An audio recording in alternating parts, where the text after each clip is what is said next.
Hello, Shati, call me back. Bitte ruf mich zurück. Ruf mich zurück. Hello? Hello? Hello? Hello? Hello? Hello? I greet you. Brother, thank you. Hello, can you hear me? I hear you. I greet you. God will bless you. Amen. We did Facebook now. We did Facebook. I know see the Facebook. But I want tell you, no verse. I know verse now. Waiting, I know the verse. Stay waiting there. You see this girl where they put last, whether na Precious Lizzie. I feel tell you say the girl na my just friend he be but we know the two talk. I know that matter for that girl, it no work like that. For me to call you but those people now they say, what they want this man don't go do anyhow. And we still need to respect you as elderly man as that girl no they do like that. You know the friend boy for Paris. Okay, now your girlfriend, tell me the truth. Tell me the truth. I swear. Let me tell you, if you somebody call you for video call, I'll call you for video call, make them see my face. Anybody wants to see my face. If best is say he know me, know the girl, he go say, okay, he don't know me, know the girl, no be my girlfriend. But there's what we call a friend that can fence for somebody and say, oh, this girl, no, it's not right. When your friend is an enemy or your boyfriend, they like another girl, and you don't know how you want to stop and you want to spoil the girl, now all this kind of thing they happen. So person when they give you that girl picture, that person, I know cost am, but it did wrong. This girl, this Precious Lizzie, so it not be like that. My name na Andy. So if I know that girl not be, I just go beg you, pa. Okay, because the reason why they bring them, they say if they sleep with one woman, the same neighbor. They record down there and they plan because if they not see how they'll just forge that something put for your body. So because they use their swear if they bring anything, if not lie, they will swear. If not be lie, they'll say they will just run, I'll just delete that picture. That's why they do my own. Because like me, I don't too big. But if you say I still bring the picture, come out, say you want to go police, go report me. Any nearby police, the highest police in the world may go report me, I know they fear. Because why? I get my reason. I go tell her say me she call me by herself. Tell her say me she call me by herself, brother. No worry. You hear? Okay, thank you. Okay. Thank you. Popori, all their picture. Let's go there again, brothers and sisters. So please, we are now in Facebook, and then we are still go to say many things about these people. Because we cannot now this girl, hello. When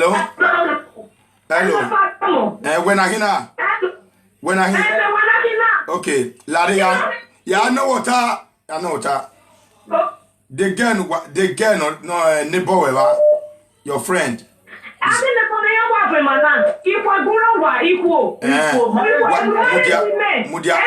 Mudia nenia. Wahuku bawe we mi odo ami ateleta. Emwa. Me want a boyfriend. The boyfriend we won't team man. When a boyfriend we team man.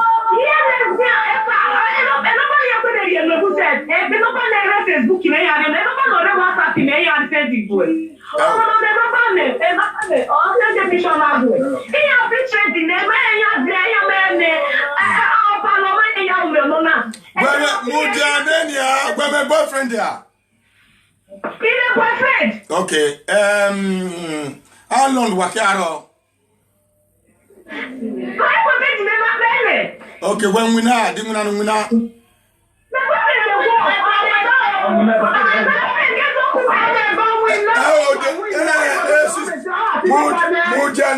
Mujane, patalogbe.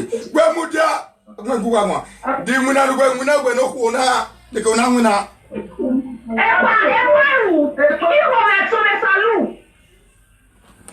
Ètò ya me ne baby na so e worry ma gwanya we ma we gbe gwanya ya ri eyin problem ni ba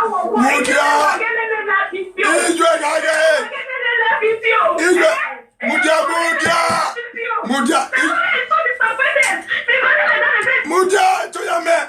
egwa eto ya me de baby na so na gwa to ba wa tane eto we ya me ija de ru ba ri go do bogwa no na owe bo friend wa hu na pe go wa bogwa no na je tima o wa no bo ni mo ipo bo no je igo ku ofi be ni e mo se se na owe to ya me eto ye me okay gba igumeta gba to ge ma o ha me na meto o ha no gwa meto o ha no my darling why you what you tell one night Derek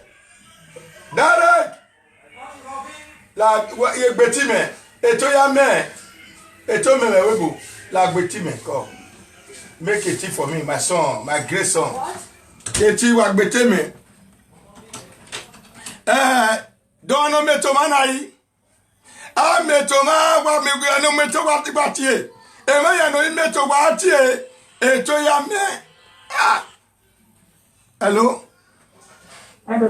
Ion vamos a Ion epa emini meguti ni kaleru ni wanya le la ni nan wese o ta lo ba ni jo bo ni ma ya fe no re la ni nan o pa wese e da do le lu ba ya ro re pa pa ide gbe epa eni o pa ni ata mere ni o pa ni ata me ni bodu re la video ma kan mi ka me ti no de ni lenu ni broda no ka ti ba e no ya ni ti e no gwa so ke no ma gwa so nya ya wo si ọmọ anọwe ni eje me na gwa lowe ọmọ anọwe ni eje me na gwa lowe ọmọ ha no kuwo e ọmọ la meje bo kwa that's true when tana e te no pa egbe ni ata ma we na o yes be mi sunu da ogia we ge we iwa le ni we pa idi mi na ya na wa show amebe na re kwa o me ina ta mo da fo me ọba ni ina we di ni fi owe di eji na we ina owe ko sunu ina we di ni no sunu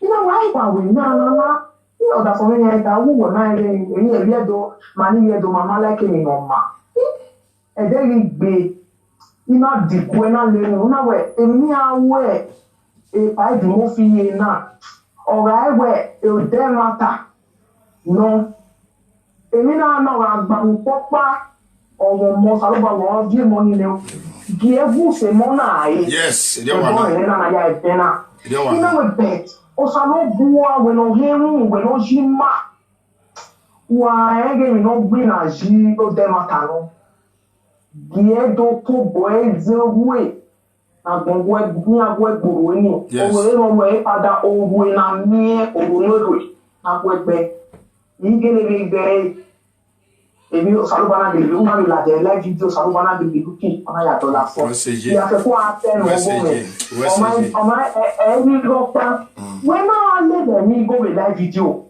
whether I be hotel Jenny no say hundreds kakabo wa be no tell me na Nigeria for be 50 euro ne pe mu ya ave live video ah we na ye gbe ma ka ye gbe ma be na dina e pa hotel o pa ba wonye no wa no la de live video bi an ya gun ma sa no way no we are gun we die gun e dey no one your car boje e pa e dey pe ale nu na nu we see o saloba ha goro no e gbe pa kakabo saloba ha goro no e gbe kakabo e ni awuna e ma nya ga ti we ko we o saloba ya wu jopo ni nu o saloba de we ni no ma e ku we o saloba ya we ni no ma ọmọ lè kú emu agbèrè 50 euro wẹ pa o 50 euro ẹ pa mo bọ la jẹ wẹwẹ 200 euro 500 euro wẹ ẹsẹ wà mú na àìpọ bọjọ ìwọ ìyá ẹ èmi náà máa náà jẹ yà èmi náà máa ẹ jẹ máa mi pa kaná ọwẹ lè ṣètò èmi náà gbànà ọmọ lè kú emu wà wẹ yàrá ìwọ bọ for 15 years 20 years wẹ ṣètò ìbáwọ yẹn mú tálàwẹ lọpọ nìsà ìbáwọ yẹn táwọn arẹ di ọnà àlàyé ẹgbẹ àgbọn ìpàdé náà wọn ẹnu bá o. Ni teyan pa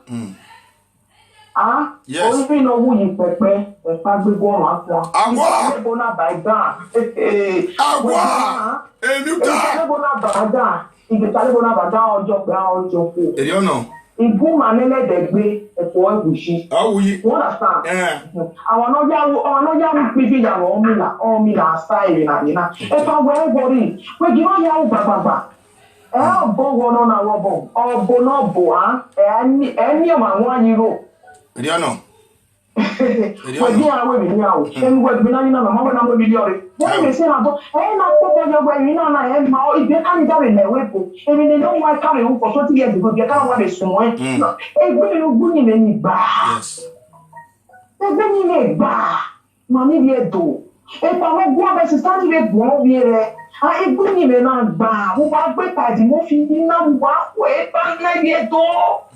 Wàá kú ọ̀pẹ náà kéèkù ọ̀pẹ ìwà kéèkù pé à ń náà ní láì fi ọ̀pẹ ìwà kéèkù ẹ̀ ọ̀pẹ láìdò mẹ́wàá nínú ìwọ̀ ìwọ̀n ọjọ́ pẹ̀ ní ìlú wa ọ̀wà náà máa kú wá ìwà kú náà ọ̀wà náà máa kú wá ìwà kú náà wà wà tọ́tàtọ́tà wọ́n kú wá gbẹ̀ yìí ọ̀gbẹ́ náà lẹ́ẹ̀mọ́ wọn ìyẹ̀wé gbó láìdò ayé gbọ́n wà ń wí náà ok ọ̀gbẹ́ ìwà lẹ́ẹ̀mí ní ìhókù ẹni dárin náà okó yàyé gbẹ́ ọ yàyé gbẹ́ ẹ̀yìn náà wáyé bẹ́ẹ̀ tó wàgé bẹ́ẹ̀ tó wàgé nínú sùnmù náà ìyẹ́ tó wàgé nínú sùnmù náà all over the world. The Nicola, you made to Baku, and then she told me that of the Lawa, and one at Jawa, where if you can't knew and I'm going to buy Padomo, one at Jawa, one feco, Elita is a one feco, one feco, I will be a canonized 50 years, no matter 40 years, no one is a Troyan Bay, who don't need Maka, who don't wear Mumona, who are already on one feco, or you are here, one feco, Elita is it. If I don't know, somebody do one. Yes. Don't know, Yes. Merci. Is it time? Mamma, a picture of my away. If you don't say, why down here? Why give my good be my way? Yaka dem nana your way after wagwan. Oh, no, it's Chihuahua. Well, when you have to tell my yatota, no logima boombe, my affair, no boom boom way. Wagi no logima. Phone at your nania. When I went to a way with the anea. Ah, where again, where we went to your two, away anywhere. Do you know guy wevo? If you don't know, say what Gima you magua. Ya the picture ya going to be Yawala. Ya queer a picture where I don't make it. Ya says it's not that dinner. If Memaria and that's all. For now, we know. Here we boginia. Now we make dollar we bought a video. I bought. Biagu Jona Kadio. No way, live video. Although you live video, I was sent through my no way, live video, the live video, I was sent through. Why in here? Where? Oh, well, madame. Madame, call. No wasununa.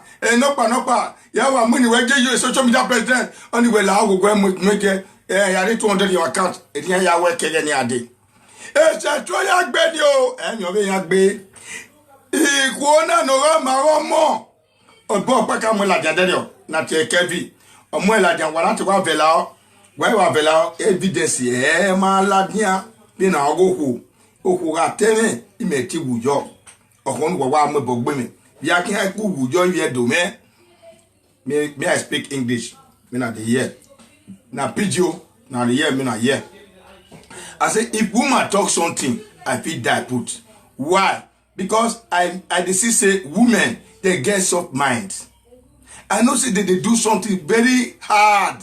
Where men go say, hey, I not say now this woman do this kind of thing. If they do, and sometimes you go surprised, but they get soft mind. That soft mind where they get. If they love you, they pick up their body. They feel put their body. May you enter inside. Whether you feel enter inside, that is the love they have for everybody. But we the men will come misuse her somehow. Somehow, many women, some of them will come abroad. They'll say, I know they build house. My husband's house and my house. But the men go take her for granted. How? After both of them don't settle, do everything finish. They see another IKB. They see another Nyash. Before they know, you see their phone. You say, why they call me? I dey outside. You they disturb me. Before you know, the girl don't carry phone. Say, why they call her? You say, my husband. He say, he don't marry you. He don't marry you. But the boy no go remember the hard way where both of them they call. The boy will never remember. Sometimes the girl go mistake them pregnant. They go pregnant. The boy no even cool and say, oh, darling, he never reach this. Make both of them go do that abortion. You go here say, I go remove her. Somehow like God, Go remove her. Me never ready. I tell you, say me pregnant.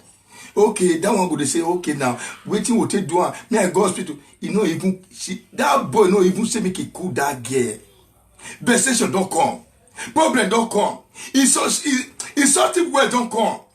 Before you know that girl she will come they cry. And then during the abortion, the boy no fit tell her say, come my house. Or maybe we to still sit down. That pain, me together. Endure together. You go here say the phone don't off. Other woman, now go they cause that girl. Go and boy. You be one pregnant for my guy. You be one do something for my guy. You dey craze. You get another woman. He want marry me, and then I saw you go still do that woman wait till they talk. That one will still have that man say, you don't come on. You see say that one, you go still do one. The one will still do that. This one will come pain and pass. Now say they do our women, they don't get rest of mind. Then this abroad.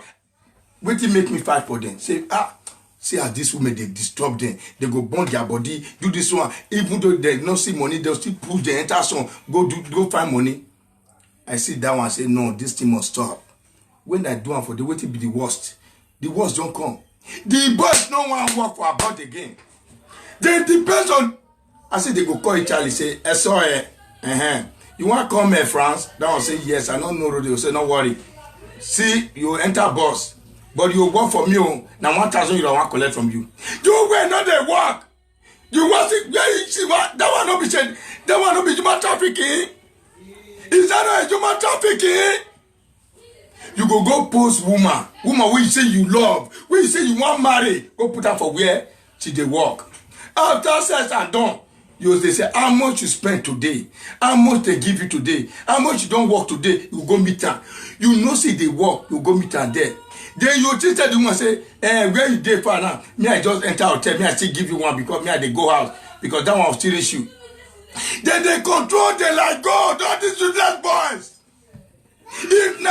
If not juju, it go wipe up from their eyes in Jesus' name. Because all these people, some of them born before they come abroad. Some of them get mama before they come abroad. They see how dirtiness that they live before they come abroad. But when they go reach abroad, all those nuisance, caricatures boys, when they never bar finish, they will come useless them. Some of them go forget house. Some of them go forget mama. Some of them go to talk all different type of excuse. Say, mommy, I don't go work again. Now I don't go work. Which I want to go do for work? I want marry. Now like just inside work. 2,000 euro day for a pocket there. If they wait his boyfriend make a collector. This kind of life is dirty. This kind of life is dirty. We don't need it anymore. All these boys have to go to work. They must work for their money. Or do other things. No be not made the sell cookie.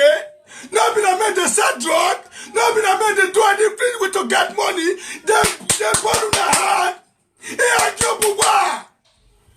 But I never encourage you people to sell the drug. But you can see something to do. You can get anything to do. Try look for something to do. Try look for something to do because this life you people are living, you are destroying our women. You want to frustrate them. Many of them, they are in Napoli, they are suffering. If a job is €2, they will do because of man. €2.50, they will do because of man. And they are not valuing it. The men, they don't value it. You will see a man will wear a marker of €600. The woman go outside. Now, Alibaba is where? Alibaba. I think they are going to a party. They will not allow that one because they will not say that there is other woman that have marker that they will go and carry in the party. They will not allow their boyfriend to go, their girlfriend to go with them. Darling, they will see the fear from darling. Sister Mary, they do birthday party today. Now me and you they go say, waiting, me and you they go. I beg, I know they go that place. I get another place where they go. But before you know, you say Mary party, go to that because if they still they look another IKB. Another IKB where you want to go see Nyan because he fine. He don't use caro white. He don't use all those bad cream till rub body finish. The body is mere kamu. But he go claim himself, yeah, is the master because women, they'll just go party, they will sit down, raise leg. Because they'll say they want to show their cloth, they want to show their shoe, they will put leg for table. The guests go, they look there, say, hey, this guy too fine. I'll take for this one. If that guy don't see the member say, now person beat this man like that. Now he make this man like that, no way. Once he don't leave you, don't leave you. Is that a lie? Thank you, mommy. God bless you, darling. I will die because of you. So, brothers and sisters, we don't want that anymore. If you are not working, as that guy, you working, can you carry my responsibility? Forget about pennies. Buy rubber. If you don't have the money, go and do anything. Buy rubber, put down. Before you do a go. Then those useless boy, you wait for your time. Gather your money. If you go to school in Germany or anywhere in France or Italy, you go to school. If you don't know us, they read them small. Read them small. You go see, say, one day you come do drive license. One day you come still get house. One day you make use of your money. You go see that popori. Popori will come to clean your house. Popori will come to wash your car. Say, Popori, hello, how are you? I beg, clean all those cars. Popori go do one. Anything we say make Popori do, go do one. He go do one. If you want to drive on, you still drive on because you know say that your money, now she want this time. And as a wise woman, don't release. Make sure you suffer for that money. Make sure you have your children. If you want to go, you know say not being give you that weight. There is no man will give you that weight. Except those big men. My brother, all these small rats, they want to use you people. They never ready. You know, they never ready. They are just caricatures. They just want to bring you people together. How imagine you will see Stella go to date your girlfriend. You go to date your boyfriend. Joy go to date your boyfriend. If you not let you talk, you go call you say hello.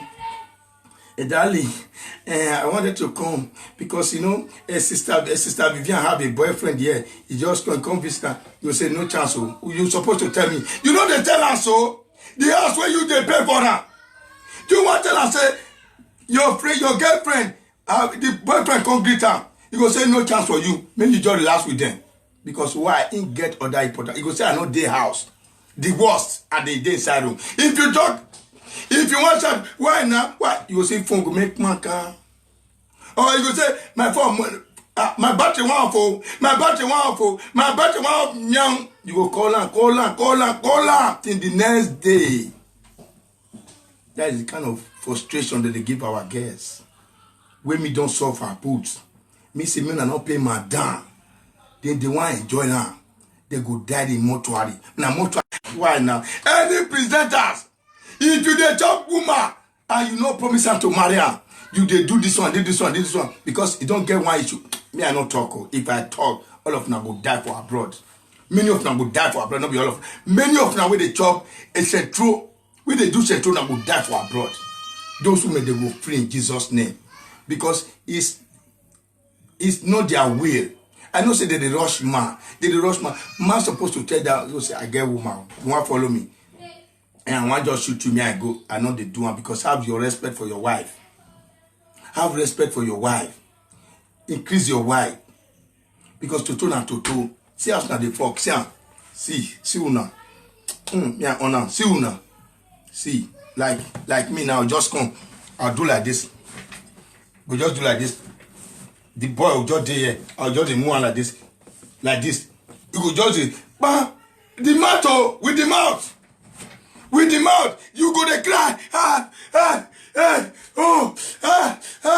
He go just so you there, just the la lora. Oh, we don't allow go the Samuyane. Oh, bad body here. Now, man, be that. You go constantly lick your nose, your anus. Maybe you don't watch you never watch you. As the door, you know, say you be woman, you be man. Now, so you go to see small water, you go to come out. He go lick everything. That one a man. That one never died. Brothers and sisters, let's learn. Let's wake up. Our mommy, let's wake up. Not be my mommy. May we wake up. These men, they are frustrated. They are bastard. Your mother is there in the village. You left your mother in the village long time ago. You never see her. You don't get paper. You are not planning to get paper and go to your mother. Maybe your mother will die tomorrow, you don't ever know. Your mother will die next tomorrow, you don't ever know. But what you are planning to save money for is useless boy. Coward boy. Who will never regard you. Plan your life in a better way. Change your life in a better way. Let people be crying for you. Oh, this is Stella. Stella. I want you to be my mother. I want you to be my godmother. This is a way. Change your life. You guys are very beautiful. You are matured enough for you to cross that water to abroad. You are being matured. Don't spend. Okay, some of you are way buy car for all this potpourri, all this frustrated element. Now maybe in a month or in a week, now only once now will not enter that car. Only once. Now she say, my girlfriend go call. You say I see potpourri with one woman. He just sit down for front too. You say that's so it be now, and that's so it be. But if he still call you, you still go pay house rent for them. If he still call you, you still waiting. Now say now, but they keep passing. Now, but they pass river, call. We don't want to pass that river. Not be God and the pray to. Not be God. Now God cannot pass that river. Not be anything. Because if you want to enter there, you will say, God, if anything that I have done wrong, Father, forgive me my sin. Father, forgive me my sin. You will be praying hardly to make sure that you cross that water. You just say now, they carry you go there. I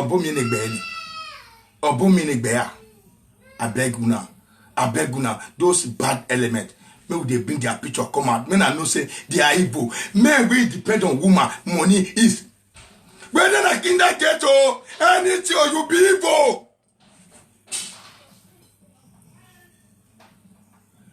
You only ask your wife, where's your kindergarten? You just are you stupid? Are you mad? Are you crazy? It is the will of that woman. If you want to eat for yourself, you eat. Do something better. Organize yourself. Me, I get 4 flats. I tell you now today, I get 4 flats. I get down, still down, about 5 rooms with parlor. I get down. If you know me, you know me well. My brother, my last born, he get many houses. My twin brother, he get houses. Payo, he get hotel, get houses. Rita, he get houses. Someone, he first get house for Usa, he get houses. No be house we define. I want to make sure I fight for you people. Now because of now women, now because of now I call, not be anything. Women with the cheat you now. Women with the humiliate you now. Women we don't know the meaning of woman. Women we don't know our right. Men supposed to tell woman say, have you heard from your mother? Have you heard from your mother? Is your mother doing well? You think about this family of the woman before you think about yourself. You that useless man. Do something better. Do something better for yourself. Do something better for your woman. You see, waiting our mother talk just like say, during their time for village, our papa go carry farm. Go say, Iya soil, this is your own. Iyo samede, this is your own. Iyo wokan, this is your own. They go come use pineapple, they separate them. Pound. The papa will go dey one side. Tomorrow, if papa still doing you go come see share for them, for the wife again say, this one are your home, this one are your home, this one are your home. They don't give them the chili, finish. Now they know. You will see say mama will come plant cassava, you come plant tomatoes, you will come plant pepper, everything where you go take, make sure all those children eat money. Then tomorrow, if they don't still get together, they get to, they want to hide their money, they'll still go meet papa. Nyame phone, our anya don't finish, this one don't finish, we don't get money for those children. You'll see papa will still dip in hand, say, men I take this one, take this one, take. That is the way. Men will start those holding things. Women, don't suffer yourself because of useless man. Don't do it again. There's nothing gain in pennies. Now lick the leak now. That is the reason you people they submit now leak. Me I show this thing. Facebook if now carry me na carry. Me na carry. That one not be my problem. I don't tell them for life. This is what to do. Me not do this thing for me not change my life. Me not do anything. I don't help on race. One they call me yesterday, they say, "Pa, you don't still start to 1 man for Italy. You don't still start to, you still go over Paris, they'll still humiliate you just now. We all go face you. You see, huh? Now one is gonna laugh me because I they help my women. If my women really get sense, they will say, no help from now again. May we change our life. Penny is not the kill us. We not feel die because of pennies. May we make the use of this money because we not pay any madam again. This man don't chopper. You know madam will not pay on again. But this money, I want to come build 4 flats for my mama. My mama but now my home. Mommy use my name to build down. If not 2 flats. But maintain in a good way. If you go Nigeria, they will respect you. Get your paper. Some of them go petit bon. Now still get that money. They pay best way help now. That be true. Organ office 1 naira. But if you ask now, you say, hey, now my husband bigger. Why you they cover for that? Why would they cover for them? Because now because he get pennies. Many single mother they are everywhere. Who they frustrate them? If you person will see the talk to me, he not frustrate single mother. Single mother not there somewhere for one place. He get 2 children, 3 children, no husband. All these things we have to take care. There are men who want to marry this woman because of now frustration, and until they frustrate them, go say, I can't be a bear. Me I take and get people go wrong. Me I take and get because now don't frustrate their life. Supposing not serious with them. They will get man to man, man to woman, woman to man. They will date the same house. They will enjoy themselves. Why would they useless them? Why would they humiliate them? Why would they bring them down? And then they are our mother. They are everything to us. They give now to now go for. Sometimes now go tired. Now they will come make tea for now. Tea for now say okay take. Darling, you go stand up go make tea for you because you don't weak. Now that one, you know, people make you know, people give her happiness. You say now another Mary, another Carol. Now you want to go give happiness. You never still satisfy your own with their house. Are you a human? Women, are we a human? Do we have our sense? Who are we? Brothers and sisters, let's forget about this central of a thing. Let's help these women. They have been suffering from one thing to the other. All these girls we do say many of them don't still pay their mama, pay their madam. They still pay their madam. If you ask them, you say how much you pay, you say 25,000. As you will still carry, you want to make sure you pay that 25,000 for you. You are not a human being. You are a bastard. You are bastards. You are a fool. Brothers and sisters, I beg you now, stay away from Centro. If you want to marry them in a good way. Don't destroy them. They have family down home. They are children. Some of them have children back home. They have children. You will make them to forget their children. You will make them to forget their mother. If you see Mama Magin, for Usa say so dirty, but he has a daughter here in abroad. He has a daughter here in abroad. The daughter is with a man, but for years never have issue. And the man not they work. He not pick call mama. If the mama call and say, yeah, got a 50 year old where you are building a house in Lagos. Your husband, not you. Is that a human? You forgot your mama very soon. If she die, you say your husband will not even follow you there. Say, yeah, you where me go ya here. Where me go ya you are. Don't me go more the ticket here. Where me been here? Let me just go there near where. Or say why I feel go. I beg you go here. And you feel. You will never know that in their daughter money they are spraying.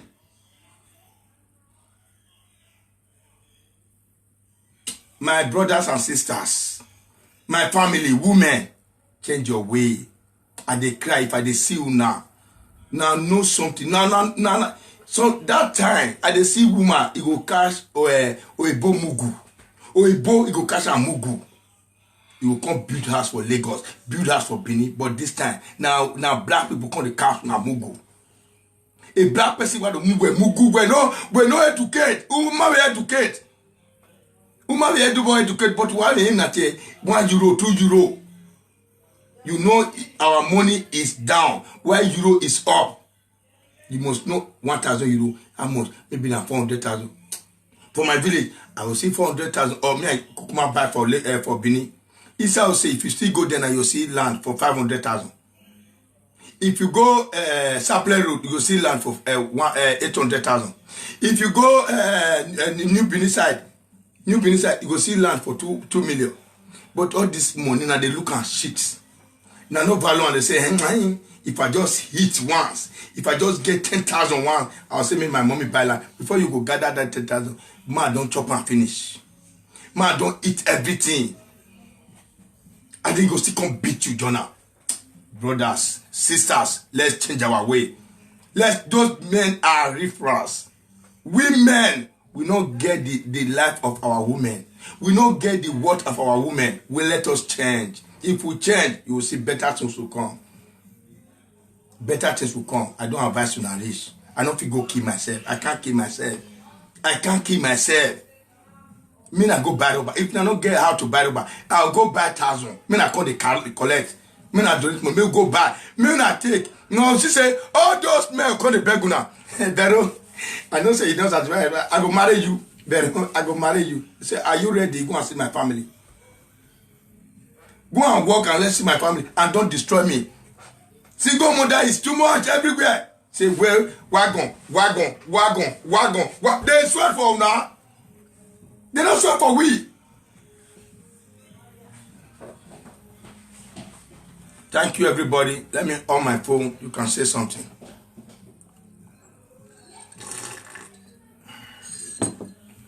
All these boys, we go arrest them. We must arrest them.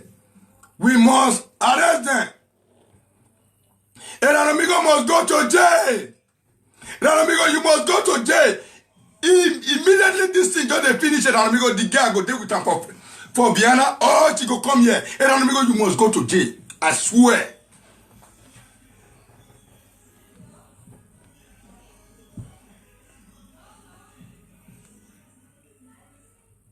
And women will see the first small boys now be disease for where I did. Women will see the first small boys now they cause this behavior. Old men when I first married, I not stay with them. They all these small boys now all these small girls were supposed to gather their women men now they drag them now they drag her. You go carry 24 years boy put for house make they fuck you. It's a disgrace. It's a disgrace for now. The time when you're supposed to marry, maybe you hold your husband, you don't hold her. Now, the man don't come out. You dey shout for her. Give me food, you don't fit give her. Dress well, you don't fit dress well, the woman don't run. The man don't run. All these small boys supposed to carry their age. Now don't destroy everything. You will see say yes. Now small boys now call the fuck. Small boys. Small boys, age of your son, I call the fuck them. Is that a lie? Men are still change. Men are change to good things. Hello? Hello? Hello? Hello? No. Hello? Hello? Hello? Hello? Hello? Vamos. Donc, Koyo. Vamos a. Ouais, c'est-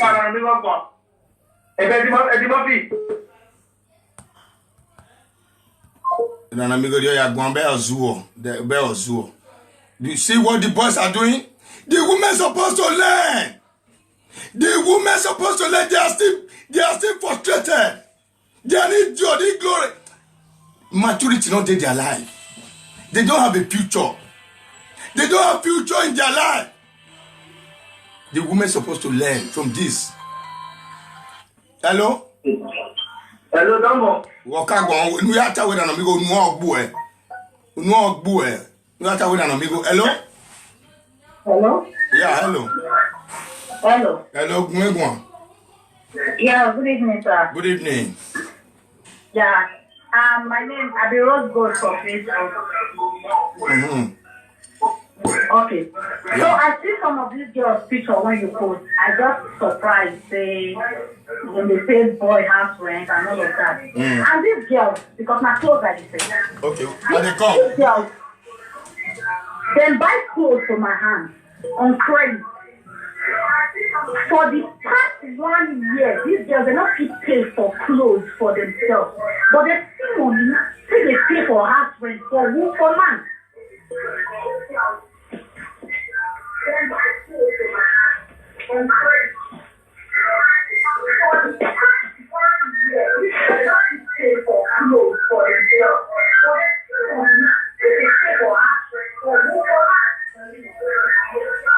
So the whole thing just like surprised me. When I see the girls' picture, people like I was like, wow. Almost all of them, I know them. How you go they buy clothes for man, they pay out man house rent. I know they still they wear them.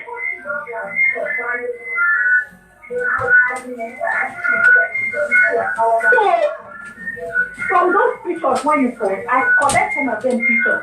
If after this conflict, this coronavirus conflict, they won't bring that money, I will send you their picture. Maybe you help me beg me, say I beg. Maybe they bring my money come for me. I know hear you. Sister, I know hear you. May you talk. Say what thing? Hello, sir. Hello, talk. So I was like, if after this coronavirus, so make me just keep quiet for now. Okay. If they don't bring my money come for me, Who be that? I will send their pictures. Those girls when you post. Okay, I say those girls when you post their pictures. Those girls when you post their pictures. Most of them inside, then they owe me money. They buy clothes on credit for the past 1 year. They don't really give me.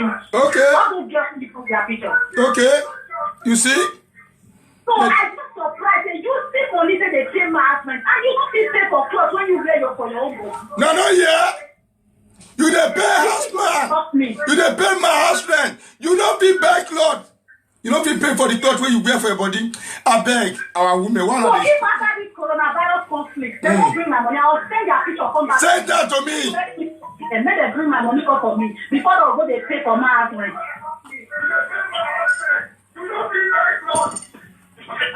Thank you, my sister. God bless you. Okay. Hello. What? Yeah. Why Nina senior, I want to know the way what here, Oliver, one guy, Oliver, Yari, I walk here. You go, I want to was Yari, Oliver, where he came out. You got to send Oliver, where Yawaladia, Yawaladia, Yawaladia. So, where a party, and so I returning because you're coming.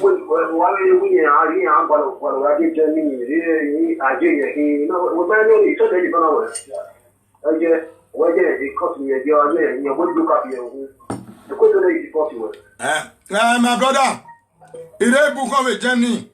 Prince Edwin Daosa, bougon. Wa would ban of a bougon yabuade. Wa who were there? A Dortmund yabuade. Wa would a Wunosigama Essen yabuade. Ma, a Nisikama, far distance. A bonus to only cow the way. Well, we are just saying, who were by the ban of a no, we won't go any ban of a cell or they don't want to get a mouth. Tell me, see, I feel to say, what the ban of Ugajowa? I am your when I am your for 10 good years. When I am a social media president. Then he had Denny, a police around Gumoto. Yajagu, a day that way, and what you work by. That is threatening. We're threatening me. What man work with any money might just go up by my webo. Wow. One a cut in order go wow. Why, yeah, a cut to wow, you wow. I want a way. I want a Lisa. You want a Lisa. Oh, wow. Hello, Gwan. Hello, Dom, What? Vamos a. We are a family room. Yaruwa. Vamos a. Era because no time here only we were the Facebook. understand me. Yeah. So, issue of noted by no way I can buy where private question, private guest now. Understand? Yeah. Mostly do anytime you do imagine you mostly get him out the by question understand me. Mostly get him out the law ni boom iya imagine ata because iya Syria region you wa understand me. Ni boom no ya pa wari at all. Okay. Understand me. Ni boom there no ya pa wari because that here ni no ya pa wari e kilo se ni ado iya era do understand me. That's true, my brother. Can you imagine where Ukria Nyahu, Ukurajo, Oegu, Oga, 1 or 2 euro? Understand me? Okay, Ukno, Legia, Polonia, even on the Eagle, Polonia, Johnson, also when Susa, Yavan and Eagle. Understand me? Yes. So many of the going on here where it doesn't have to be wow or maybe because I want to go because because everyone in the boom. Understand me? Because traveling when you are using because even my day in the because you will go on anything immediate all last. Okay, I'm going to find out where this internet or something. Okay. Understand me? Because it may go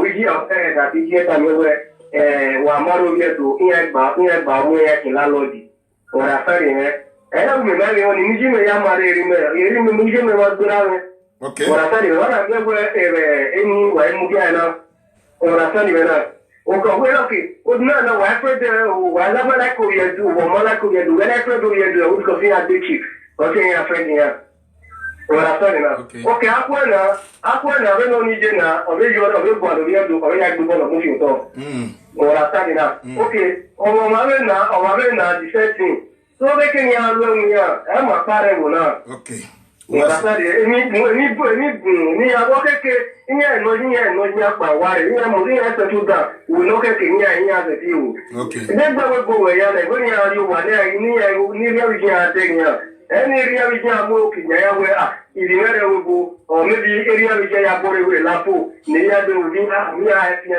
pe ye we dey area we ya ko wa ni ya je ya ku ni ya kwa wa ni ya je ya so fa ya e gbe ri mo we ya lo mu ya da bi la wo nu la nu ya ba ti na o we see ora ta ni da ri do mo wa to pe sa we see okay please let's show some pictures please let's go to picture right now let's show some picture and deliberate on these pictures.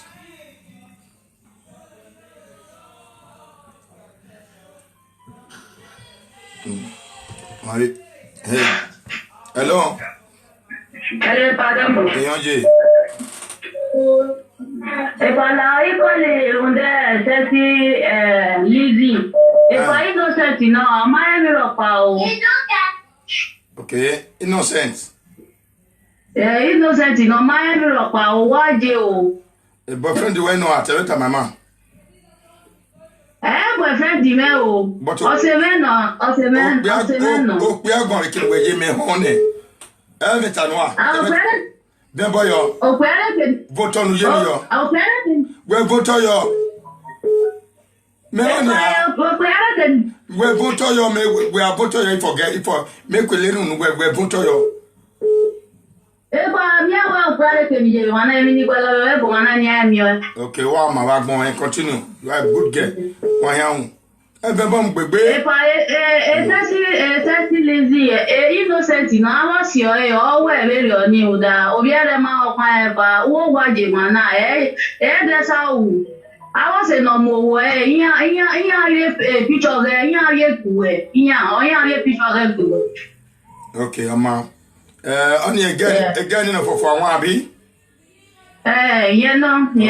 Okay, ama the problem is we no get na ya we the picture that jani we gwan yo but okpa na ba no we no dollar base we no spend no pia we no mete o me anti jinere wa ni jinere to me je ti jinere si me ya yo ke yo go go because me only me. Deja kwe di ori oge. Because when you Moses ani, ya big opone, ya mi 1 million, but of Baya Coco, only me my gualonia. When you want to and my boyfriend just say, make a they go, or what your boyfriend, yeah. Everybody me now,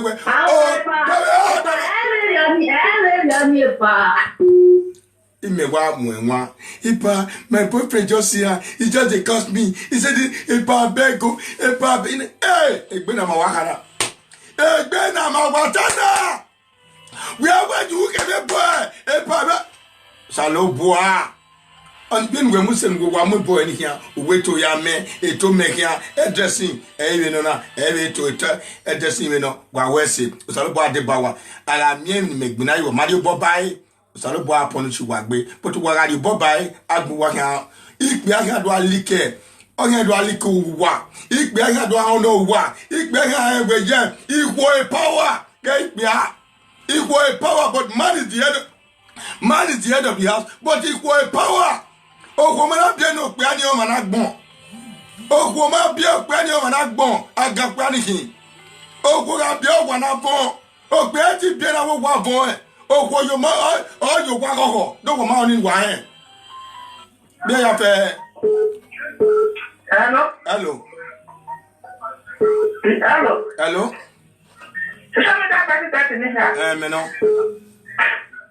Meno. We're going here. I'll continue in the show when you know to day. And what I am here, Okay. and what I know. And on the first boy who come with the picture of on the Nigeria, or Agbomaria, for 20 years or watching now. The boy and me, no other person, the other man, but marry one of our t-shirts. Every day unless what you are saying, a boy and my gear saying, Wamaonia, la de picture de ye picture se wadi gumeni na. Oh jekia. Eke gbewa gbo ma jo ye ma jo ti ore ba be ki. Roma ya le bo bi ni kawa, je ni wa ni na o na du mo pa. No ke joy. Ya the honest thing ni awa. Ono na afoke again, ni all the one of you not tell ya mu no we afoke. You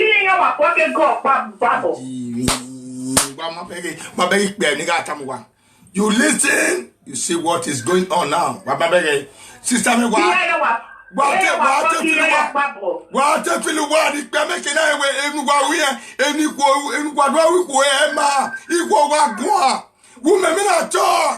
May they not fear again. They don't do anything. Now blood not day. If they misbehave, now get them to police. Get out to arrest, get out to police. They go to maintain. Well, be the police here to maintain. Oh, dear, they don't talk.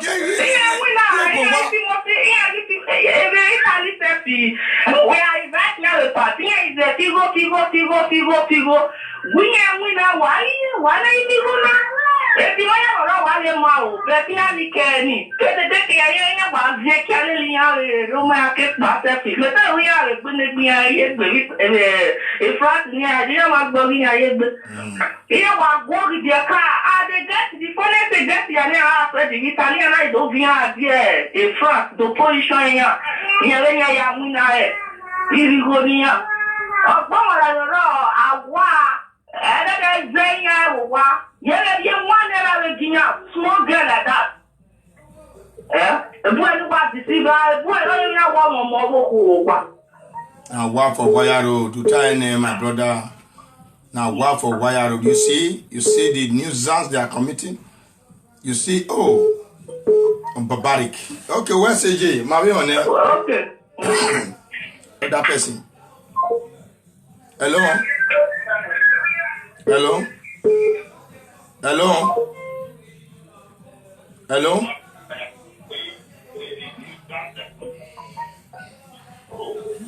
Hello?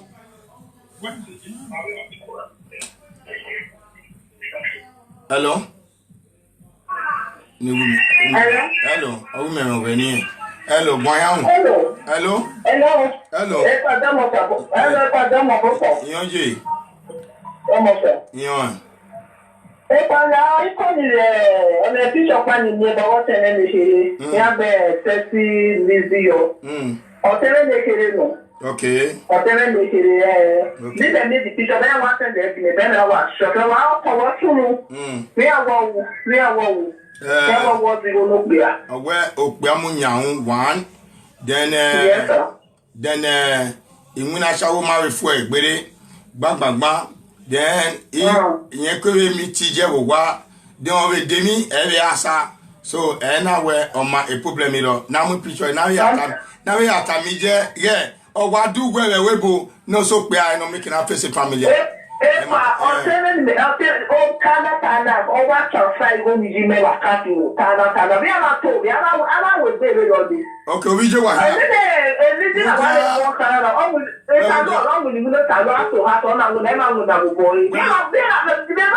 Mudia, when I ban in and I make it trust away. I want a boy. I want a walk. My Dovi, I want a walk. Green boy, yeah, bow away. So, a great video, Mama, and a domalake, and we want Bano area, Peco Megua, Okode, Mao, Magbon, hello.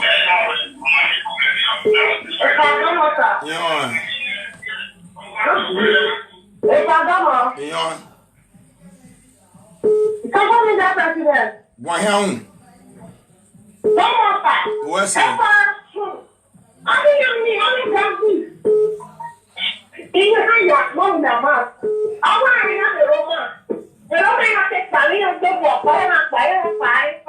Okay. No matter every week. 200 euro every week.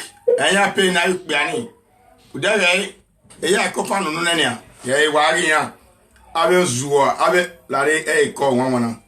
Janet, where a call on our call now, we wire where we Vanobi, we can't sing Benny. I think Benny. Yin gbene mo ka bi a picture gmo la diane imi ka bi a picture la diane ko e mo si ami no gba do na take the picture de say already deleted. Okay, we go we nia na we da bi ona de mo dia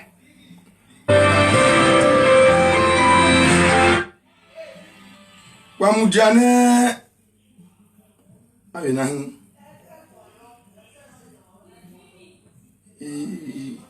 Wabi gono na o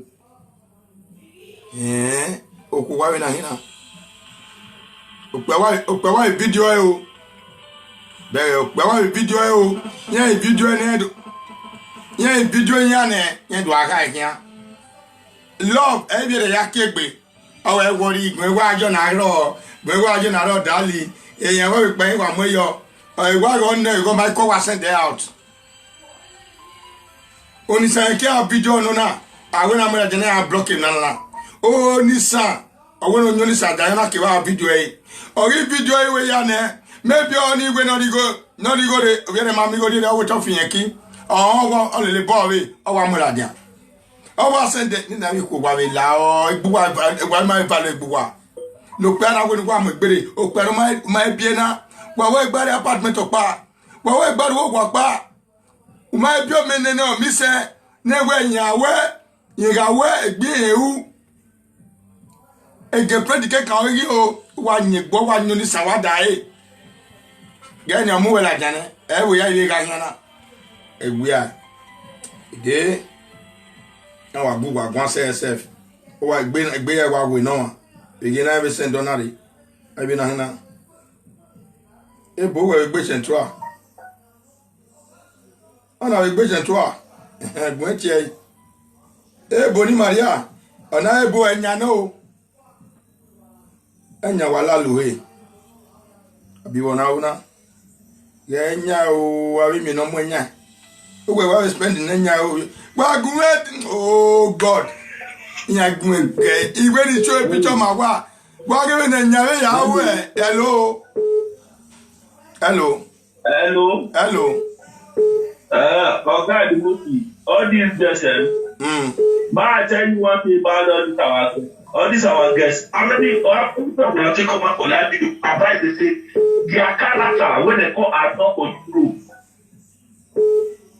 Their character when they call adult for Europe. They make all this good. People they do all these people there. If that will come Europe, if that will come Europe, we go take picture of flight. Say what you go do. You go think say na after war. If you do come buy one people for Bele, call them that for social. I don't know if I say part of the net. I can't remember. Say not to off the net. See Oyibo. See Wagonona. Enya. Wagegen Nyawe. Wagegen Okono wa fall le nyage. O fall le leo. Gay. Our spending Nenya.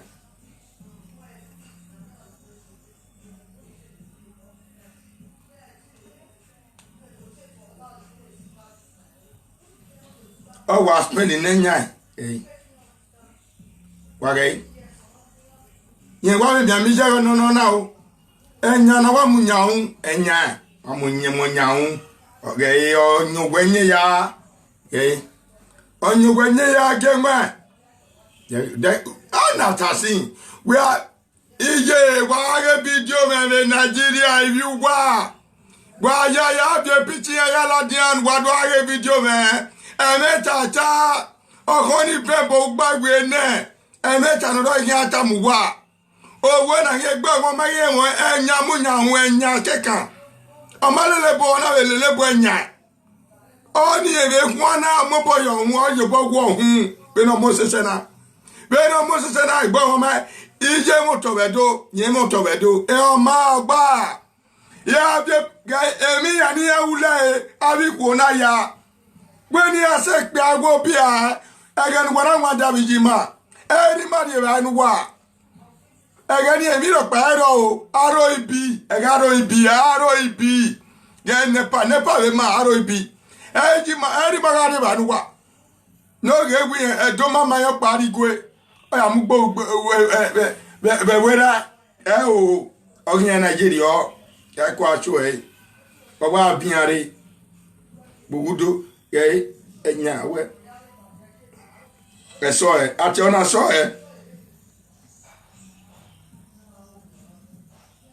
The enya ni na che Leo Brown. Na homosexual hag boyish. Wagin happy video man get Tony by. Abebe o. Onona akami na ne wa yen we akara. Yan wa mari ni awo na bi ni ya we ge na salobo aponish yan enya wa munene wa ya wakara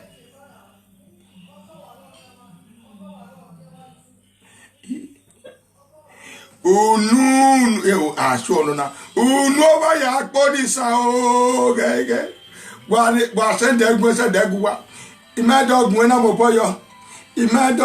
boyo ye ije o koroko onisagiyo unuya saya po gugunu we agubana enena baba enena wana uge abe bosi no wani ye wa sunre wa la lo kekan wa la wa we na ibe okay wa yo to e party no we jo even ma boy wan ali baba na with the party now do gun aro wa we are the market pattern labor o gbeni adege o oka shock o kesiko we o we akia rulegbe ebe na ni ka mo yo nenu gawe po na ona se to down wa na hin se to down mari ebi obungbe ne e obungbe ugbo enu gba ebi yo se bungbe ana hin. This is Bella Gate. Bella wa wetu wewo Bella Gate. I worry am la jan yen. E picture ke kan video e amure. E video am video e yeti mo yo. Ko so bungbe ne. Yeah, but you know.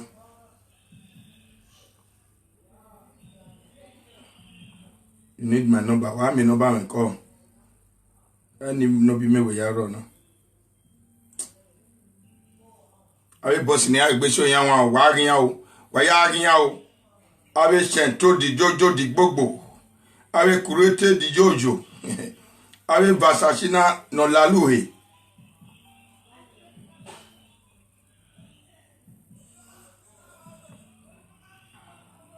Ibo na sento gbe. Ewe sento.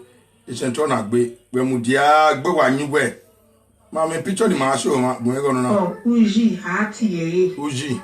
Uji ati wisdom usas o Facebook name oge. On na igo ku uwe oze la lovita na di France. The same thing o yewe una. Ona we la le jona ya we as go ge ku gbe. Uwe kwa hama uwe na la logu mi no epifeni la lu. Oh, we ni no. Awi agujugwe. Wa mi agujugwe na be bio wa ye be agujugwe. Wa agbo e. Mwen ka bo mwen la dian wa. Oh, we are good you way. Oh, we specialize na la law. Why am I about why I feel and I know why they beg one money to a card. Why, we are good you way. Oh, we specially. Why, no, good you way. Ena Kakoyo. Ena, I do put it on. Yeah, what I put on your so don't. Ah, what do we have? Ye na ye tiji ye ga. Omoni e be o cancel. Wo ye da me wo ye me phone. No way I see so toy in the betire ofu. Amakane page. Gwagia. Again. Wow, ina keri akon you wa ka ga ne den ya re boyo. Cause of bo we ro. Nya we di pigo ya re wa kon we. Why I see e pigo ya wo akpikon ofone. We ata wa ka esa. Daddy wagwalona uwa nwa mawe gwansin uwa fodo bowo sunu egbe mara we a uwa agboyo bore wo uwe uwa or pretend nu we make na we la ngunu po pretend nu make na we la ngunu po eso wa bie na ye ri wa la ngunu po ogwali go no ogbo hun or satisfy je ijugbe wo ejo biwe ya satisfy je ejo biwe we tell we are brother. We might say Jimmy Daddy, we might say Jimmy or so do I Jimmy Bimana, no the egg Benny or bear. Oh, Benny or bear. Oh, go when you give you a. It was a give honey. It was a gijoha. Why a gijoha? Who will I would to my dig back way? No beer. I would to my body a kiddy. I mean, €100 where J the 50 this 40 euro. Yohaman the 60 euro. Why? Ni yo can I warrior. Oga wori oga egbe aka ogwa toto ni we gi mie emi ro pa iba ike kan gi mie o a ti ko mi me wa ka ma pon wa me o pon wa oni we dolo wa yaji ekwe mu gwa nu na draw ige boss ekwe mu gwa oh god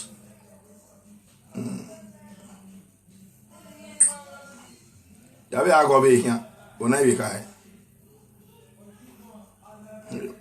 Obungbe ne ma be o magire obungbe ya ye pe ya dobe yo ho ona we ga abia inwa bi ona we ti esese ni mi we abia inwa no wa nyuma ye no a ona wa pe ma ba awon e pe fo no e ki arugo na nu e ona gidego wa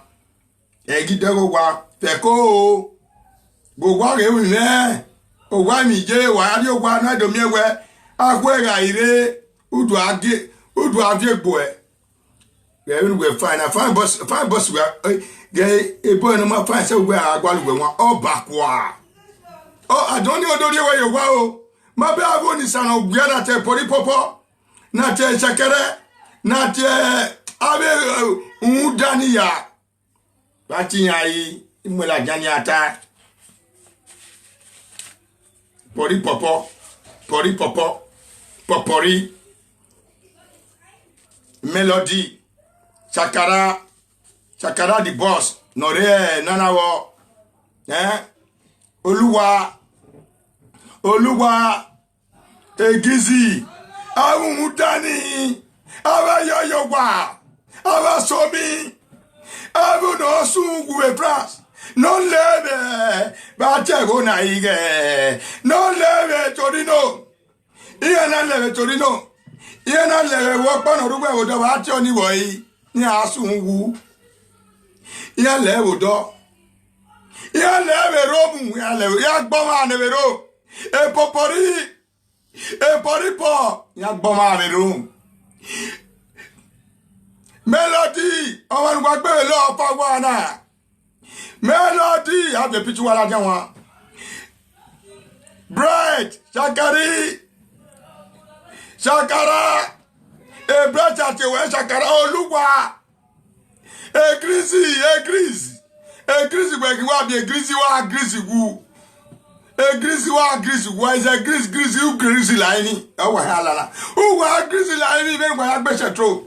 Wọ́n ní gbèsè tó lè fọ́ sówó ya gírísì lẹ́yìn ogun àgbéwà ọ̀sọ̀ ogun àgbéwà ọba ní gbèsè tó lè jẹ́ ní ogun àgbéjú ogun àgbéra ogun àgbétu ẹ̀ nùdá ìmìnà pọ̀wẹ̀ rọ́nà ìmìnà pọ̀wẹ̀ mọ́ ìyá nílé jẹ́ nínú gbèsè tó nọ nẹ́gọ́ híà ìyá nílé jẹ́ ìdẹnuwa nana ìwà rẹ̀ kọ́ sẹ́ àkè France kpaná ìgbè France nana ìmọ̀ polisi àríwá ni dèmà ẹ̀wọ̀n nana rẹ̀ ebẹ́jọ́ àwẹ́ awisani wae iso kuyen wae odo e wo na ike Italy pa ori bejon no ike France pa ori bejon mi ai retire na because the France jin ya one ye ike Spain pa ori bejon ya wa ru bi bejon e o ajin ya one ba ajin ya we woni ka bejon ye ige bejon ku ni ya ari Denmark wa ri be Denmark ma denuwa abe se te keke wa ima abi wala dia ima zoluwa eke wọn no gbuwa na gbuwa wu ekpeto mi ngwa wa ewe afia nya ye ekpeto mi gbo mo ya la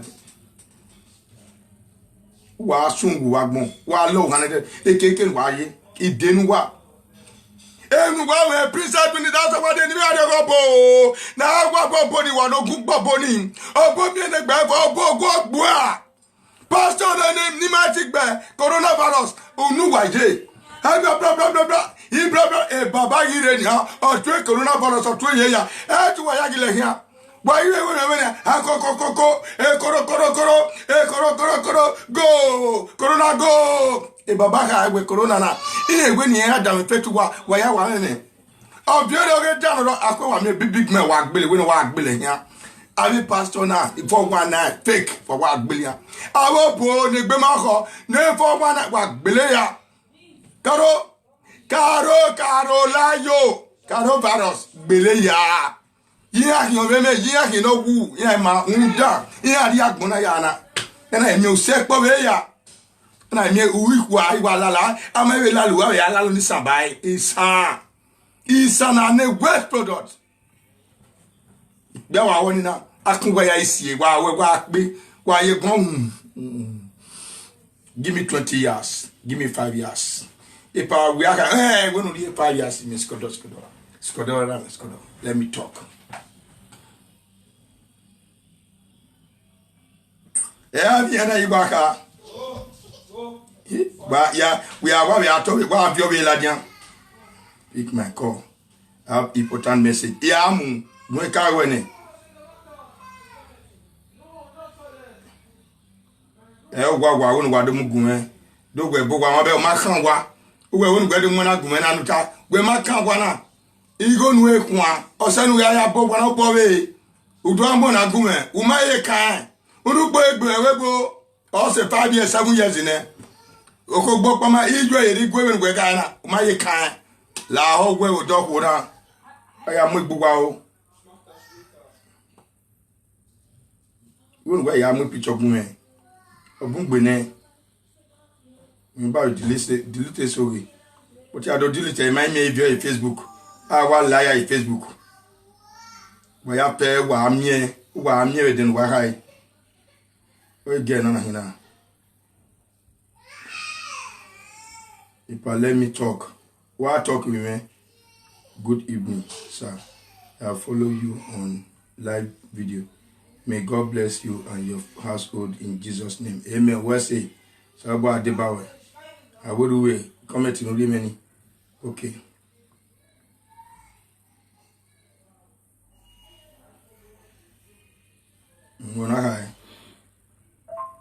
A park where visa. A park so I beg go. I suppose they put my picture for here. I beg the Paris go beg you. This picture when they put for here, so all these things when they post so me don't know one no two. Please sir, remove my picture. Yeah, go remove it. Yeah, area ya mo gbe wo. Area olugbe ya re webo. Do ni magboa. Eru ya re na ye prize and a party. Eri jwe je wo wa.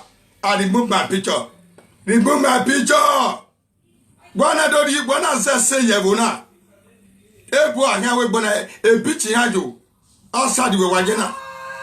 E uri pon fo ogogo yo. Remove my where kora ni igbeso buwa, igbese buwe adegbe. Hey, see boy they lost me. Here you we cool. Here ku na they don't go, they don't come. You go no we go. Yeah, we kana hina. Ha come.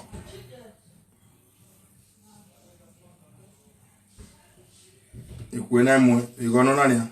Di. Egbe na ne yo anu. Eh. La diangay egbe na ne yan ni ga we no wa una o wa gesa yo nu o gesa because o ni area because o we get na wa fine o ya fine so gbe ya bi oni ni ya bi karo wa to be lo o e we no we okay we no ye na e me wa di san we di yan wa we dege o ya ri ayupo so anwina o ga nwina o ze nwina ge ne boy no be mo ge igba ge ye ne boy no ma so pa su bi ge ko di epo me ori ne ge troza no jo trozu se e trozi niefa e troza no ma ne gbe di olupo di eki ge ma mo epo na mo epo se me o mo epo se o ge alu won ke nu won ke gba wa ga wo no it's ancient troza Beno wa uni ayo anogu oku aga bedio obo agwa me wosunu dawe wosunu igo mamia oyecha I don't have any money oni gba pa oyin pa kan apo o kan agwa lo we Jamaica no gbe ba won eguana ijo ma do gbona gege ninu pe okay wagiyan yen do gbeni yo pe na gbene mi egbe gbugbo aja u egbe ma so no we gbo live video yan agbere wa mu fu ari edo o responsible ma egbe ni Isaac na hin ena ti gbo ma wa we agu we go gbo ayu we be di wa le be yan abi siga wa yo wa ni oye pint e go no na black is beauty dele the black beauty na bagay wa no na nia egbo won wa ro wa sawo ni we are no we nu gba yan mi ju o we de egbe e 20 gear we are doing fine we are so we are waking up we are igwe ni kekese ogaje denu wa gba ke kipe akoko abi picture lajan kipe gbogbo send ere ya me send ere nesin but why I send den wa wa gbagure salobo anu wa o e ka wa gbagbe gba temeta o ma se if no wa retire o send ya be see salobo ai ti wona epa abeg no verse I was the girl is Maria. He says he's making love to my husband. He's making love to my husband. I told my God, you got that. Why say? My God, that is not making love. Then to God, that he say, okay,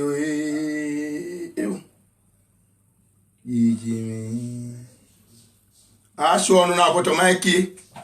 I show no na my key. Wage magaki. I delete you. No more na run. Ija ibogwe. I show no na wage go. Ibie ba nínú pe wa le kan ibie ba ni mo se o ije ipa ne ije me na ya ija so wa ni ije boko wona hina we we pe ya we bona kere o so age ija do ni mama ya we na no yi ya ibo wa de o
Yes, my morning.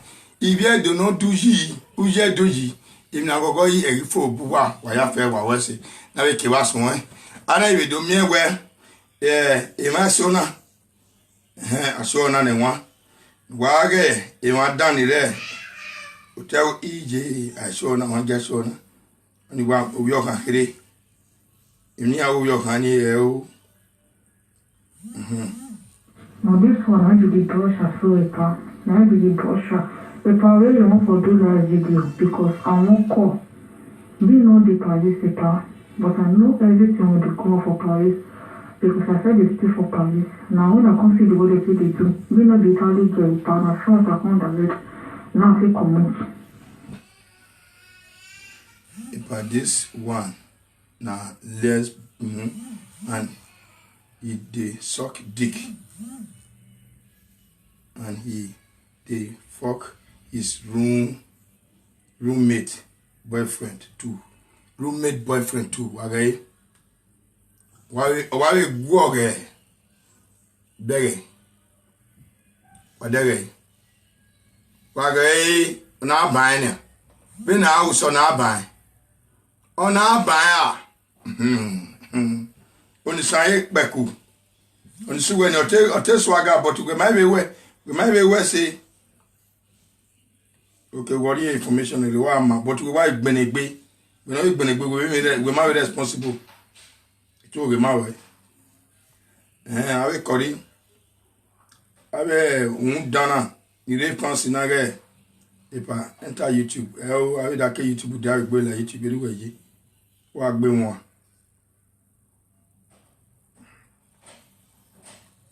On a 419 down. 419 down. And 419. Okay. 419 down. Why now? It's Central.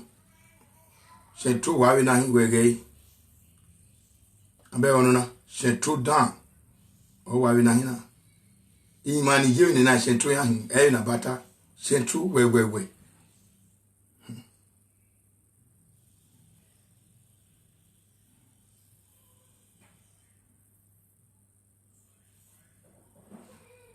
Uma baba lao, damos a baba here.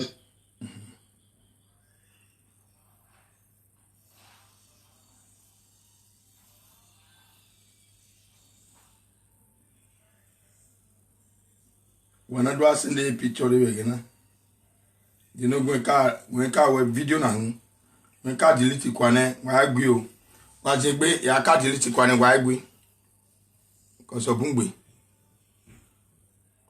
a delete any ado amie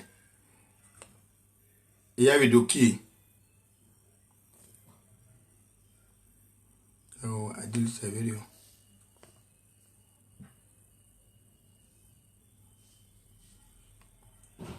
Yeah, we key to me. Why do delete the video? Me and Waro. I picture no man. I have a year wapa.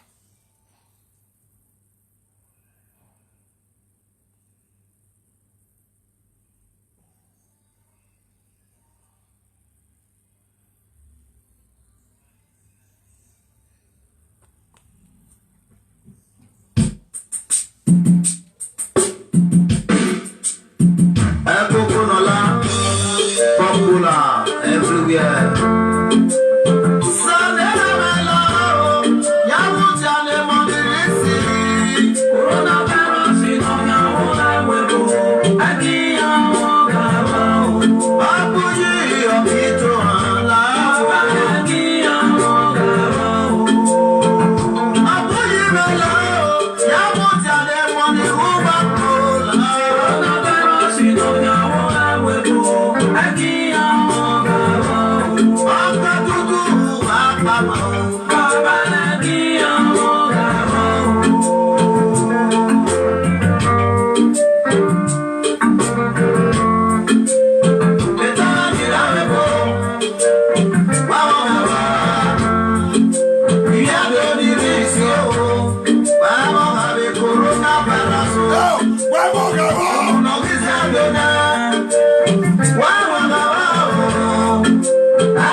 This is Egogo 1. Young Bay.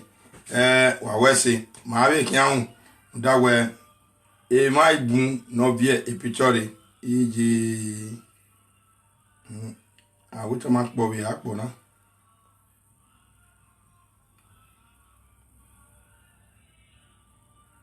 I would to mark Bobby Akbona. Gawaka delay and boom. Okay, on my boom, I will be very river. I am well at young my brother, my sister. Me boom no de one.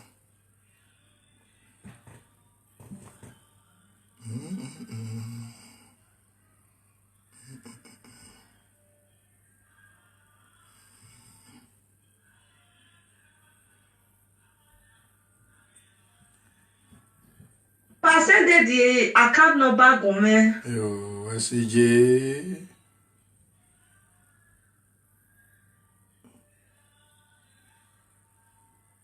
E picture no we viore we bu. De go nka mo sikodu mu ne ni awe. No baro no we gay. Wa wan na hia. Wa wan na hia. Wa wan ya. Okay. Nyatie a student at University of Benin.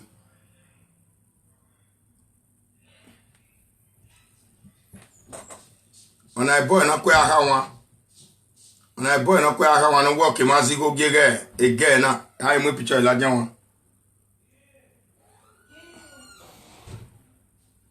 I owa amare we ya.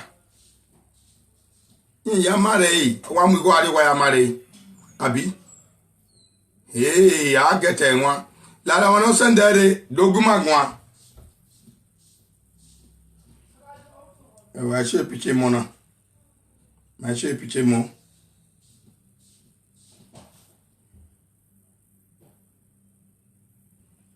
Okay, you could me give me. So my sister. Mama, oh, when no, I don't know, gas and the picture now. My oh no, now. No, I town inagbinane, bene, nagbinane. I binana the mutual toy, my name with boy, picture boy, like Yawan. I saw funny name, very sorry. I'm very sorry. Yeah, I went to get on the boat. I saw Benny Walao. Where I agree. I'm with picture now. I want on ya agree. If I go sleep. I went to try. I saw Benny. Where I agree. I saw Bonani. When we go sleep, I delete you. It will be me. Yeah, I saw Benny Walao. Boy now. I casting. So Walao, I agree. They are very responsible. Okona mare yan Charlie. So again, I'm a delete him nana kwa. When delete kwa because I not stop when I would be doing moladian. Sister no verse, so I know say you go say pardon still show my picture. If pardon still go show my picture. Sister no verse. Sana shape that.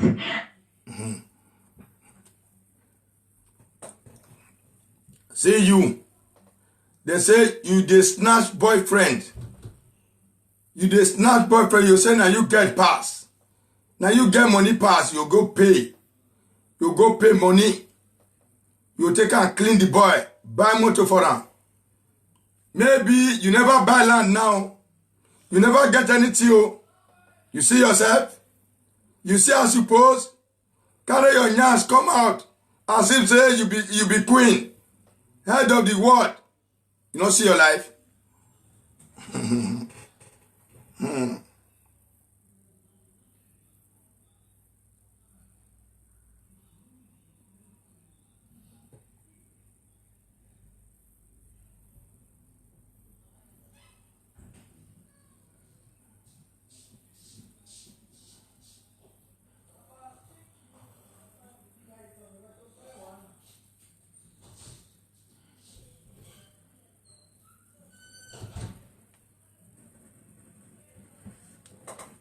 That chencheko yan upaya yan abe chenchen ningu na wewo yan we so be like live video where wa gbon yan na my clear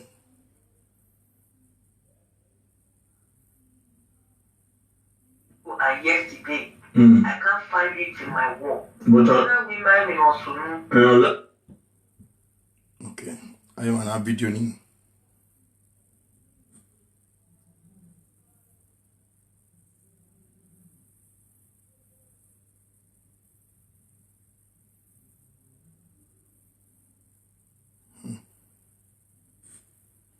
E wa bu ma ikie video ma ikie obungbe.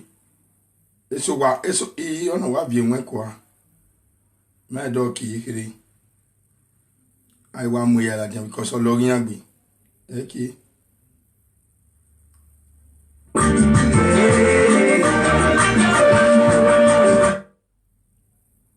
Only man don't be one call.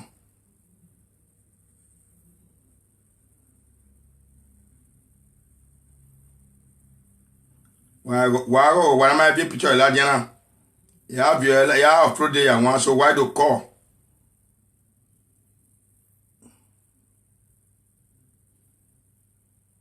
You gonna na my dog wiki. Do we gonna na this one na omo Vivian omo na Gizzy girlfriend. She dey spend money anyhow. Now she buy car, 2 car for Gizzy. And I'm gonna say 2,000 euro for lawyer. A Popori girlfriend, one of them.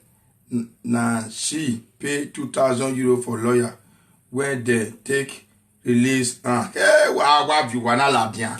Ogun agbuwa wa na agbuwa wa ri. Wana nu dana. Aba sawo. Bien la dia wa zin gbe. Awa delete mi ya no ruwe wana. Na ya bien la dia wa no wa zin gbe. Bien na se na show.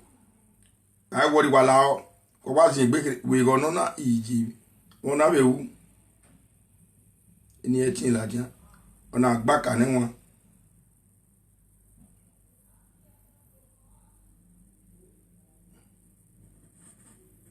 Bon, Marie Dillet. One of Gizzy girlfriend. I was sure now. Oh, boom, Gizzy. A gizzard to him. Where is a gizzard? You are gizzard. Amo. A pitchia. A canivia you will beg. Where a best swear. Maybe your way better. I'm a gizzard. Maybe your wake up your la janaka to show pitchia. I'm never another way.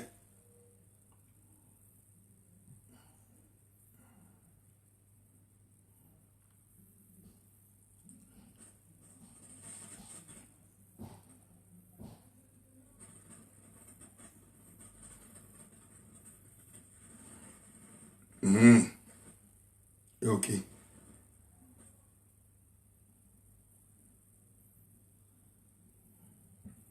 Ìjàmbá rẹ̀ gbọ́ wọn lọ́dún. Ẹgbẹ́ wa kúnlẹ̀ wa la ọ́ wa gẹ́ àkàwé wọ náà nẹ̀. Wọ́n gẹ̀ dọ́ọ̀kì.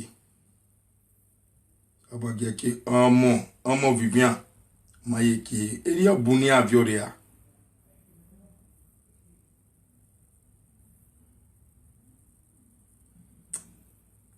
Wazingbe o kere a gete ya nwa aize ke picture e ya ala nia aso ina ni abi delete na ina re Facebook ne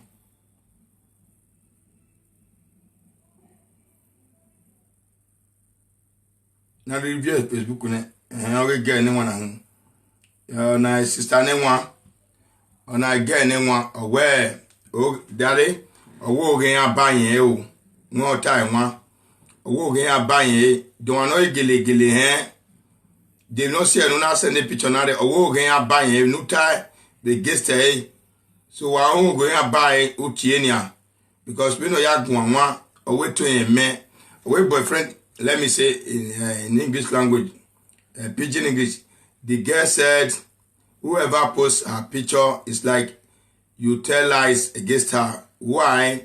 Because he said she had problem with someone just by, I don't know, she had problem with someone. Maybe that might post her picture just to destroy her.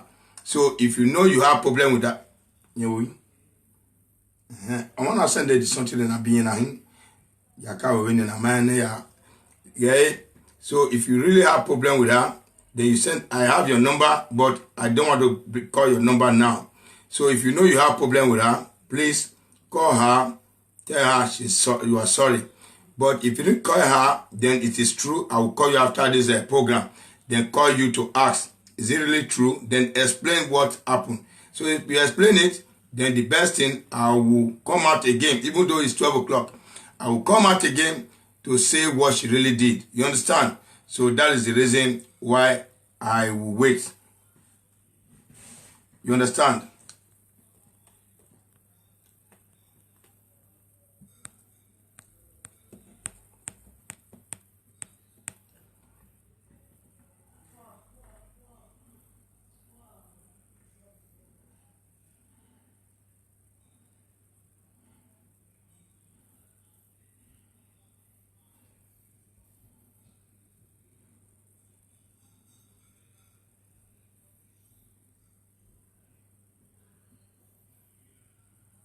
I delete here for then it might show you. Might show it properly Dana. My mona ladian one, but my mother. My moya side, Gaka say, and my delete on it. Picture my moya side, my delete, my wife be ladian. He don't get do at you have to call.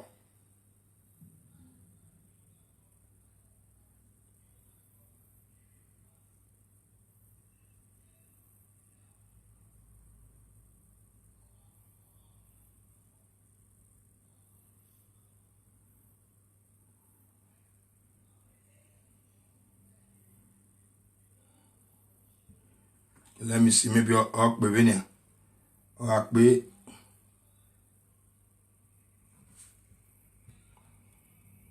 Might be. Why are you disturbing? No.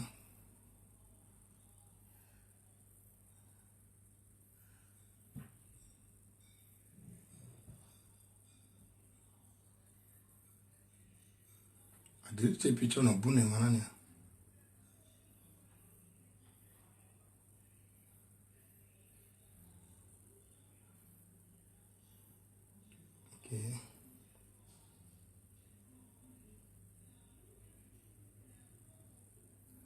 me give you now, you will send it in.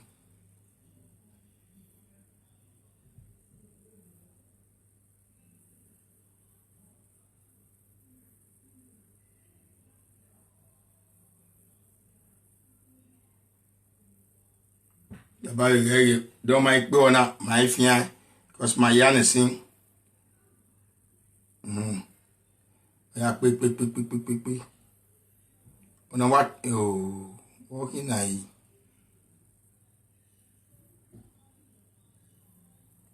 Well, up by the way. So, if you are going this one now, Vivian, Gizzy girlfriend, she did spend money well.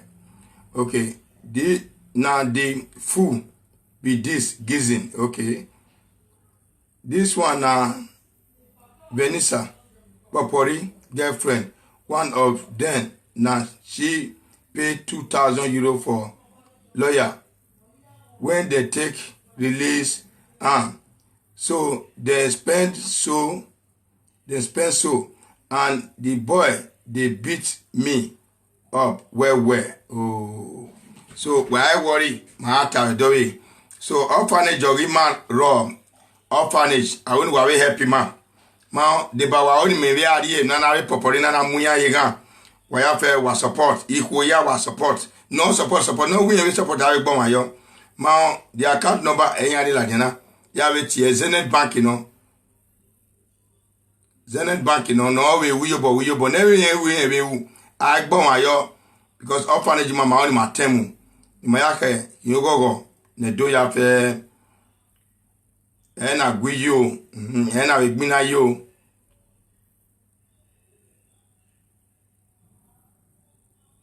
gena mwene wane no dabi e wo buno bi e picture akwa even no why gwi tomorrow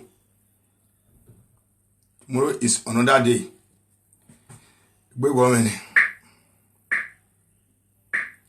Because my take gwala, my getting gwalo. So, the name now Prince Edwin Idahosa. Only, that's again if you come vani deba. Ukumogo me, ukumogo kiabe no pa. Where niya? We say I niya. Say I. Emane business of your fiala. Say I worry. Oh, where you orphanage you are. Why you come out? Say I orphanage of bay. Matem orphanage manasia.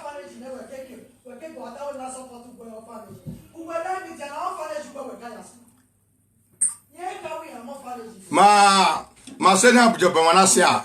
Why I we are here wood or hajabo big bewa. But you have a ladia because of piano do no why say but no now piani gajebo mohia do yo. When we are there and amigo and amigo na is do okena mohia do yo.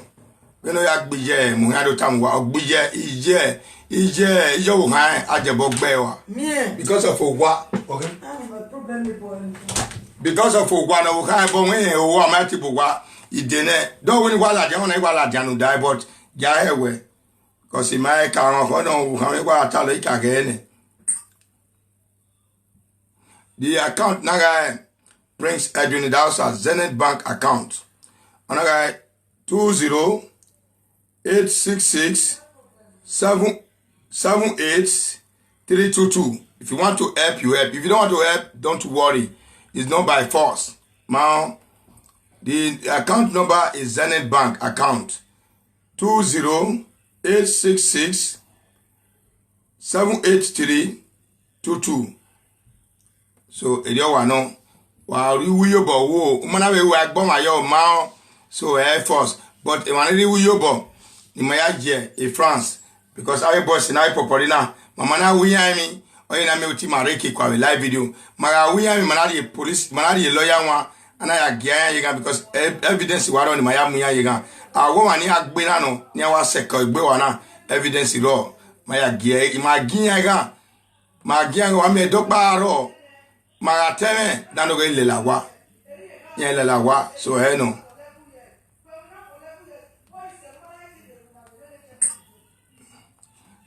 my Prince Edwin Idausa Zenith Bank account 20-866-78-322.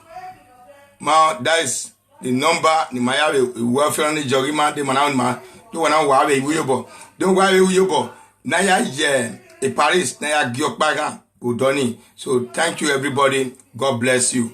It's not a task, it's not a task. Baba I say.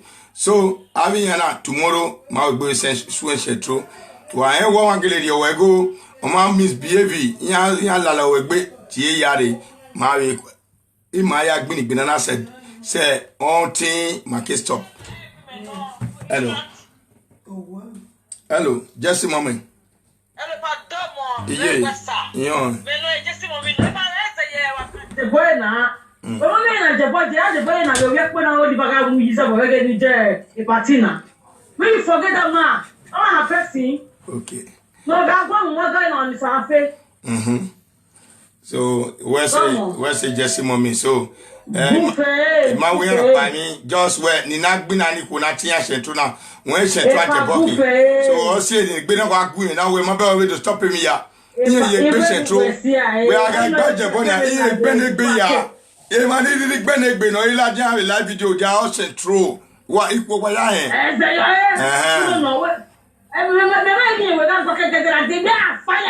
okay. Wa say wa baba you I hear we are Central Mall stop. Central Mall stop. Central Mall stop. You know who going to Central Mall stop. Central Mall stop. Central Mall stop. Central Mall stop. But I we have a agogo. It will go agogo. Egbe kian for fear. One thing ya when is a boss when you went. Here get by for be very go out. Also na tala again in the like it. O tell me o pia na ge.